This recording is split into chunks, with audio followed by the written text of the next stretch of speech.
नमस्ते दोस्तों, आज हम बात करेंगे स्पोकन इंग्लिश की।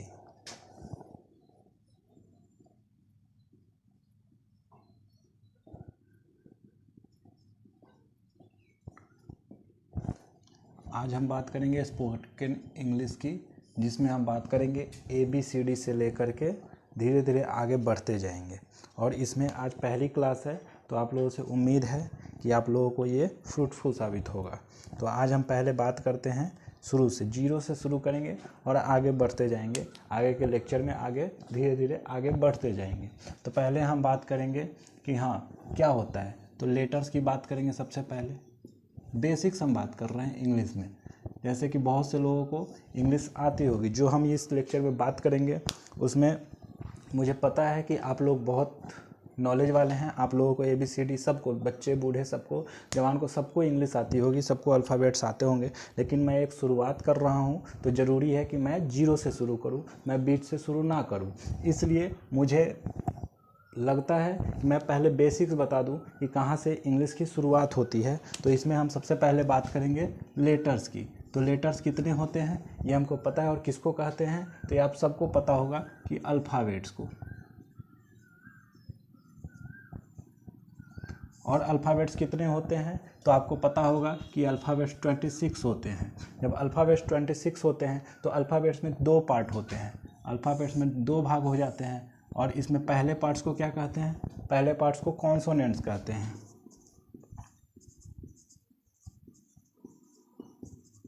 और दूसरे पार्ट्स को क्या कहते हैं? वॉवेल्स कहते हैं। तो पहले पार्ट्स में कॉन्सोनेंट्स कितने होते हैं? 21 होते हैं। और वॉवेल्स कितने होते हैं? 5 होते हैं, जो कि A, E, I, O, U होते हैं। ये बहुत ही इम्पोर्टेंट होते हैं। वॉवेल्स बहुत ही इम्पोर्टेंट होते हैं, क्योंकि ये प्रोनाउंसिएशन में यूज होते हैं। जब हम आर्टिकल का यूज करते हैं, ए एन द का यूज करते हैं, तो हम इसी वॉवेल्स के अकॉर्डिंग ही ए एन दी का यूज करते हैं। तो अब वॉवेल्स बहुत ही इम्पोर्टेंट है। तो इंग्लिश में, इंग्लिश सीखने, स्पोकन इंग्लिश में अगर कोई शुरुआत करना चाहता है स्पोकन इंग्लिश का, तो सबसे पहले उसको बेसिक्स लेटर पता होना चाहिए कि लेटर क्या है, और लेटर के बाद अल्फ़ाबेट्स पता होना चाहिए कितने अल्फ़ाबेट्स हैं। उसके बाद अल्फ़ाबेट्स में कॉन्सोनेंट्स पता होना चाहिए, एक्सेप्ट वॉवेल्स 21 होते हैं। और उसके बाद वॉवेल्स 5 होते हैं, A, E, I, O, U। 5 finger पे आप याद रख सकते हैं, A, E, I, O, U। तो चलिए इसी कड़ी में आगे बढ़ते हैं। तो पहले लेटर्स हो गया। तो लेटर्स के बाद पहला लेटर्स, और लेटर्स मिलकर के क्या बनते हैं? वर्ड बनते हैं। और वर्ड्स, बहुत सारे वर्ड्स मिलकर के क्या बनते हैं? सेंटेंस बनते हैं। और सेंटेंस मिलकर के क्या बनते हैं? स्पीच बनते हैं। तो जैसा कि मैंने पहले वीडियो, इससे पहले वाले वीडियो में मैंने शुरू किया था कि पार्ट्स ऑफ स्पीच, तो पहले उससे पहले मुझे लगा कि पहले शुरुआत करते हैं। लेटर्स जानते हैं, फिर वर्ड्स जानते हैं, फिर सेंटेंस जानते हैं, और सेंटेंस कैसे बनता है उस पर चर्चा करेंगे। तो पहले लेटर्स मैंने देख लिया कि अल्फ़ाबेट्स 26 होते हैं, कॉन्सोनेंट 21 होते हैं, और वॉवेल्स 5 होते हैं, A, E, I, O, U। 5 finger पे आप याद कर लेंगे। फिर ये वर्ड्स हैं।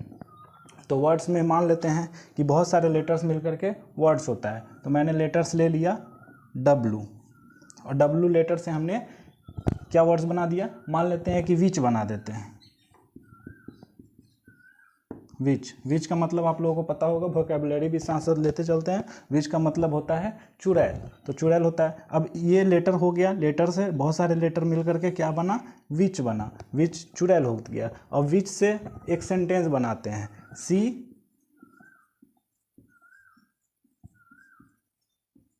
लुक्स लाइक अ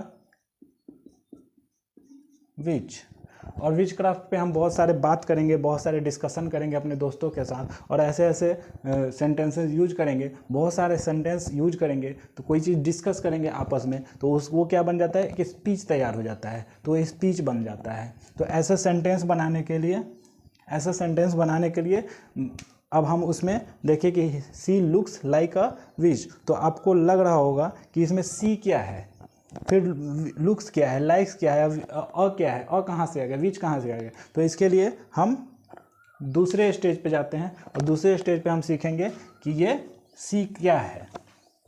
तो मैं एक टेबल बनाऊंगा यहाँ पर, जिसके माध्यम से आपको पता चलेगा कि ये सी क्या है। तो किसी भी लैंग्वेज को सीखने के लिए उससे पहले हमारे पास शब्द होने चाहिए, लेटर्स होने चाहिए, और लेटर से सेंटेंस बनाना आना चाहिए, और कैसे वो प्रोसेस पता होना चाहिए कि कैसे हम बोलते हैं। था के जगह पर है लगा देंगे तो सेंटेंस गलत हो जाएगा। तो इसलिए मैंने एक टेबल तैयार किया है, जिसके माध्यम से, बहुत ही सिंपल टेबल है, जिसके माध्यम से आपको सहूलियत होगी इंग्लिश सीखने में। तो पहले हम लिख देते हैं यहाँ पर सब्जेक्ट। सब्जेक्ट के रूप में हम लोग क्या यूज करते हैं वो हम बात करेंगे, जैसे मैं, वह, यह, तुम, या कोई नाम, सीता, गीता, ऐसे यूज करते हैं। फिर किस चीज़ में बात करते हैं, डायरेक्ट हम लोग क्या करते हैं, हम लोग जाते हैं बहुत सारे ग्रामर की किताब पढ़ लेते हैं। फिर उसके बाद कोशिश करते हैं कि बहुत सारे किताब पढ़ लिए, फिर पहले टेंस पढ़ लेते हैं। टेंस पढ़ लेंगे तो सारे समय का पता चल जाएगा, और समय का पता चल जाएगा तो हम इंग्लिश बोलने लगेंगे। ऐसा नहीं होता है, धीरे धीरे हम इंग्लिश सीखते हैं, धीरे धीरे ग्रो करते हैं। तो इसमें हम सबसे पहले बात करेंगे प्रेजेंट की। जब प्रेजेंट की बात हो जाएगी तो उसके बाद पास्ट में जाएंगे। 3 काल में हम बात करते हैं, और फिर फ्यूचर में बात करेंगे। तो अभी देखिएगा आपके सामने एक टेबल तैयार हो जाएगा कि कैसे हम बात करते हैं। हमको इंग्लिश उतनी नहीं आती है, मैं ये नहीं बोल रहा हूँ कि मुझे इंग्लिश बहुत ज़्यादा आती है। मैं ये कोशिश कर रहा हूँ कि मैं एक बेसिक्स तैयार करूँ, जिससे जिनको बोलने नहीं आती है वो बोल पाएँ, उनको ऐसा ना लगे कि इंग्लिश बहुत टफ है। तो यहाँ पर शुरुआत करते हैं। जैसे पहले मैं क्या लेता हूँ, एक लेता हूँ मैं, खुद से ही शुरू करता हूँ। मैं का क्या होता है, आई। मैंने मैं लिया, तो आई के साथ हम जानते हैं कि प्रेजेंट में क्या लगाएंगे। प्रेजेंट में क्या लगाएंगे तो ये हो जाएगा एम लगाते हैं, नहीं तो हैव लगाते हैं। तो ये बस टेबल को आपको, फिर उसके बाद क्या आ जाता है, जब ये मैं आ गया, मैं के बाद क्या होता है, वह होता है।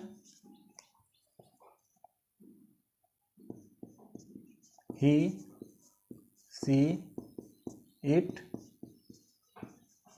या नेम, वह, यह। तो जब कोई ये वो प्रोनाउन के रूप में यूज करते हैं, जैसे किसी का नाम यूज किए और स्पीच में हम बार बार यूज कर रहे हैं, तो वह का यूज करते हैं, यह का यूज करते हैं। तो ही, सी, इट और नेम, तो इसके साथ क्या लगता है, सिंगुलर नंबर है तो सिंगुलर नाउन है, तो इसके साथ क्या लगेगा, ही, सी, इट के साथ हमेशा इज लग जाएगा, और इज के बाद क्या लगेगा, इज के साथ ही, हैज लग जाएगा। ठीक है, तो ये आपका प्रेजेंट में इज और हैज का यूज होता है नाम में। उसके बाद तीसरा चीज आ जाता है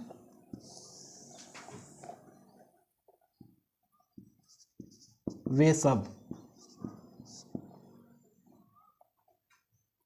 हम।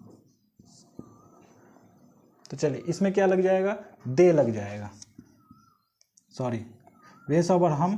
तो सब्जेक्ट के रूप में दे यूज करेंगे, या फिर वी यूज करेंगे, या फिर तुम भी आ जाएगा, यू भी यूज करेंगे। तो सब्जेक्ट के रूप में यूज करेंगे। इस सब्जेक्ट के साथ क्या यूज करेंगे, इनके साथ हम यूज करेंगे आर का,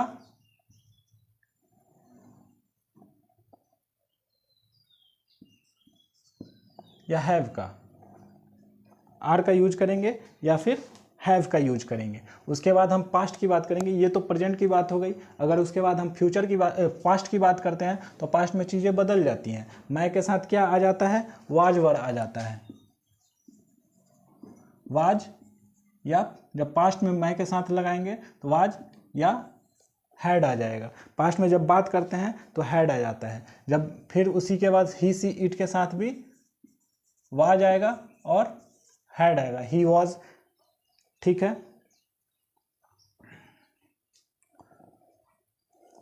वाज आ जाएगा और हैड आ जाएगा। वे सब, हम, वी, और यू के साथ क्या आ जाएगा, वेयर आ जाएगा और हैड आ जाएगा। तो वेयर और हैड, हैड का पास्ट में हमेशा हैड का यूज करते हैं।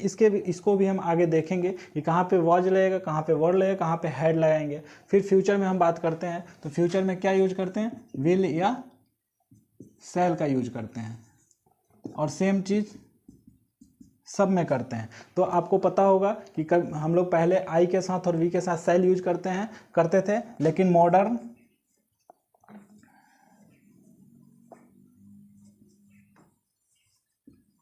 मॉडर्न इंग्लिश में हम विल का ही यूज हर जगह कर सकते हैं। आई के साथ भी विल का यूज कर सकते हैं और वी के साथ भी विल का यूज कर सकते हैं। तो हम लोग सेल का यूज करना धीरे धीरे बंद कर रहे हैं, विल का ही यूज करते हैं। तो आपने देख लिया कि ये टेबल, आपका एक टेबल तैयार हो गया जिसको आप नोट कर सकते हैं, जिसके माध्यम से हम देखेंगे कि कैसे सेंटेंस बनेंगे। फिर सेंटेंस पढ़ेंगे, कौन कौन से सेंटेंस होते हैं, अफर्मेटिव होते हैं, इंट्रोगेटिव, निगेटिव होते हैं, इंट्रोगेटिव होते हैं, बहुत सारे सेंटेंस होते हैं, 5 तरह के सेंटेंस होते हैं। तो वो सेंटेंस हम बाद में पढ़ेंगे। पहले सेंटेंस बनाने के लिए ये सब प्रोसेस होता है, ये देख लीजिए। जैसे हेल्पिंग वर्ब यूज करते हैं, किस टाइम में कौन से हेल्पिंग वर्ब यूज करते हैं, उसके बारे में हम लोग देखें कि आई के साथ एम और हैव लगाते हैं प्रेजेंट में, और पास्ट में वाज हैड लगाते हैं, और फ्यूचर में विल का यूज करते हैं। ही सी इट नेम या वह के साथ इज हैज प्रेजेंट में यूज करते हैं, वाज हैड पास्ट में यूज करते हैं, और विल फ्यूचर में यूज करते हैं। वे सब दे के लिए हम लोग क्या करते हैं, आर और हैव लगाते हैं प्रेजेंट में, और पास्ट में वेयर और हैड लगाते हैं, और फ्यूचर में विल लगाते हैं। फिर हम के लिए वी के साथ भी सेम वही प्रोसेस, आर और हैव लगाते हैं प्रेजेंट में, वर और हैड लगाते हैं पास्ट में, और फ्यूचर में विल लगाते हैं। फिर तुम यू के साथ आर और हैव वही चीज़, सेम चीज़, और वर हैड लगाते हैं पास्ट में, और इधर विल लगाते हैं। तो आपका ये पूरा एक स्पोकन इंग्लिश का टेबल बन गया कि कहाँ पे किस सब्जेक्ट के साथ क्या, किस टाइम में कौन सा हेल्पिंग वर्ब लगाना है। और वोकैबुलरी, अगर कोई खेल रहा, वो खेल रहा था, ही वॉज प्लेइंग, तो खेल रहा है तो ही वॉज प्लेइंग, तो इसका ये इंग्लिश हो जाएगा। तो उसी तरह हम आगे देखेंगे, सीखेंगे, पढ़ेंगे, तो हमारे इंग्लिश धीरे धीरे ग्रो अप करती चली जाएगी। हमको पता है कि आप सब में से 90% लोग होंगे जो ये टेबल जानते होंगे, लेकिन हम उनके लिए वीडियो बना रहे हैं जो शुरुआत कर रहे हैं, जो मेरे से उम्मीद रखते हैं कि 0 से शुरू करेंगे, और धीरे धीरे हम ग्रामर नहीं सीखेंगे बल्कि हम स्पोकन इंग्लिश सीखेंगे। हमको बोलना आना चाहिए। हम किसी की बातें, किसी से कम्युनिकेट कर रहे हैं तो वो जो बोल रहा है वो समझ सके। हम अगर किताबें पढ़ रहे हैं तो किताबें हमको समझ आ जाए कि ये पास्ट की बात कर रहा है, कि फ्यूचर की बात कर रहा है, कि प्रेजेंट की बात कर रहा है, किस चीज़ में बात कर रहा है, प्रेजेंट कंटिन्यूअस में बात कर रहा है कि प्रेजेंट परफेक्ट में बात कर रहा है। तो वो भी हम टाइम ग्राफ पे देखेंगे कि किस समय में क्या। वो जब टेंस पढ़ेंगे तो उसमें बात करेंगे, जब सेंटेंस पढ़ेंगे तो निगेटिव चीज़ अगर बात करेंगे तो इसमें डज, जब इंट्रोगेटिव सेंटेंस, जब किसी से सवाल पूछेंगे तो प्रेजेंट में सवाल पूछेंगे तो डू डज लगाएंगे, पास्ट में पूछेंगे तो डिड लगाएंगे। ये सब भी हम आगे देखेंगे आने वाले समय में। तो उम्मीद करते हैं कि आपके लिए फ्रूटफुल होगा, और आप आशा करते हैं कि ये वीडियो आपको अच्छा लगा होगा। तो आप इसे लाइक करना, कमेंट करना, शेयर करना एंड सब्सक्राइब करना नहीं भूलेंगे। तो ऐसे ही वीडियो को देखते रहें, प्यार देते रहें, और आगे कोई भी अगर गलती मिस्टेक्स हुआ है तो प्लीज़ कमेंट बॉक्स में डालें। मैं नहीं मानता हूँ कि कोई भी इंसान, कोई भी टीचर एक सब्जेक्ट में महारत हासिल कर लेता है। अगर वो डेली सीखने की कोशिश करेगा तो हर रोज़ उसे सीखने को मिलेंगे। और इस टेबल में एक चीज़ और बता दूं कि एक्सेप्शन इज एवरीवेयर। जैसे आई के साथ वाज ही लगेगा, हैड लगेगा, ये कोई ज़रूरी नहीं है, लेकिन 90% केसेस में ऐसा होता है। एक्सेप्शन तो हर जगह है, हर चीज़ में एक्सेप्शन है। तो यहाँ भी ऐसा सेंटेंस पे भी बात करेंगे जहाँ पे वर का भी यूज करेंगे। आई के साथ वर भी होता है,